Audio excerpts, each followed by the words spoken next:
Assalamualaikum warahmatullahi wabarakatuh. Nama saya Maraini Dewi Rahayu Ginting, NPM 1942048, kelas 2K3, Kimia Tekstil 2019.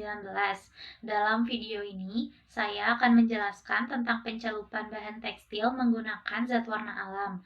Bahan alam yang saya gunakan adalah kayu secang. Kayu secang merupakan tumbuhan tropis yang mengandung komponen kromofor yang dapat memberikan warna apabila dilarutkan di dalam air. Kayu secang menghasilkan warna merah yang ditimbulkan oleh senyawa brazilein yang merupakan hasil dari senyawa brazilin yang teroksidasi di dalam air. Senyawa brazilein ini berikatan koordinasi dengan serat melalui ikatan hidrogen.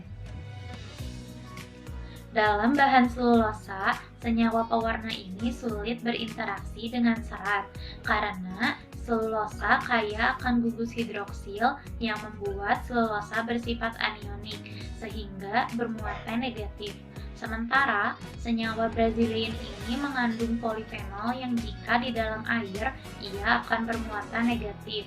Dalam hal ini, selulosa dan senyawa brazilein sama-sama bermuatan negatif, sehingga akan terjadi tolak-menolak dan interaksi pun akan sulit untuk dilakukan.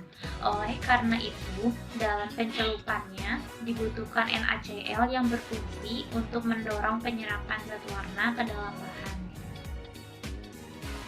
Namun, senyawa brazilein ini akan mudah berinteraksi dengan bahan nilon karena bahan nilon memiliki gugus amida yang kekurangan elektron, sementara senyawa ini kelebihan elektron.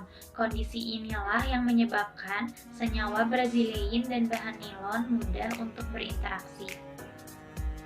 Sebelum kita bisa mencelup bahan tekstil menggunakan zat pewarna brazilein ini, kita harus terlebih dahulu memisahkan senyawa brazilein dari kayu secang. Pemisahan brazilein ini dilakukan dengan cara ekstraksi. Ekstraksi adalah kegiatan penarikan kandungan kimia yang dapat larut, sehingga terpisah dari bahan yang tidak dapat larut menggunakan suatu pelarut cair. Dalam proses ekstraksi, lamanya proses ekstraksi akan mempengaruhi kepekatan larutan hasil ekstraksi, di mana semakin lama proses ekstraksi dilakukan, maka akan semakin banyak senyawa brazilein yang terpisah dari kayu secang dan menyebabkan larutan ekstraksi semakin pekat. Bisa kita lihat pada gambar bahwa hasil larutan ekstraksi yang dilakukan selama 60 menit memiliki warna merah yang lebih pekat dibandingkan hasil larutan ekstraksi yang dilakukan selama 30 menit. Kepekatan larutan ekstraksi ini akan mempengaruhi warna kain hasil celup. Semakin pekat larutan ekstraksi, artinya semakin banyak kandungan senyawa brazilein yang ada di dalam larutan dan semakin banyak pula zat pewarna yang masuk ke dalam bahan dan menghasilkan warna kain yang semakin tua. Salah satu hal penting yang mempengaruhi hasil pencelupan dengan zat warna alam adalah proses mordanting. Proses mordanting ini bertujuan untuk meningkatkan ketuaan serta ketajaman warna kain hasil pencelupan. Maka, kain yang dalam proses pencelupannya dilakukan proses mordanting akan memiliki ketuaan, kerataan, serta ketajaman warna yang lebih baik dibandingkan kain celup yang tidak melakukan proses mordanting.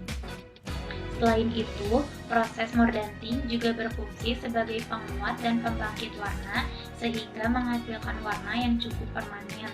Oleh karena itu, tahan luntur kain celup yang melakukan proses mordanting akan lebih baik dibandingkan tahan luntur kain celup yang tidak melakukan proses mordanting. Sekian yang dapat saya sampaikan, mohon maaf bila ada kesalahan kata. Wassalamualaikum warahmatullahi wabarakatuh. Dadah.